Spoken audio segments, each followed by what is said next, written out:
في سنة 1930 في شمال كندا كان كاين قرية صغيرة اسمها أنجي كوني. القرية كانت معروفة بالهدوء وبالصيد والبحيرات الجميلة. لكن فواحد النهار صيد أحد الرجال الكنديين القريبين من المنطقة، ولما وصل للقرية تفاجأ. القرية كاملة خاوية، كل الأكواخ مفتوحة، النار مطفية في المواقد، حتى الأكل باقي فوق المائدة، ولكن ما كاين حتى أثر للبشر وجه خائف. زاد الصياد يبحث في كل مكان، ما لقي لا جثة لا علامة على هجوم، حتى الكلاب ديالهم ماتت مربوطة وما مسها حتى حدة.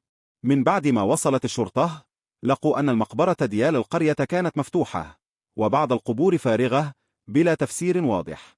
ومن ذاك النهار القرية بقت لغز كبير في التاريخ الكندي، لا العلماء لا الشرطة قدروا يفهموا شنو وقع بالضبط. كاين اللي يقول أن السبب هو تجربة عسكرية سرية، وكاين اللي يقول أنها ظاهرة خارقة للطبيعة أو اختطاف جماعي من كائنات غريبة كائن غريب. لكن الحقيقة بقت غامضة لليوم بلا أي دليل قاطع.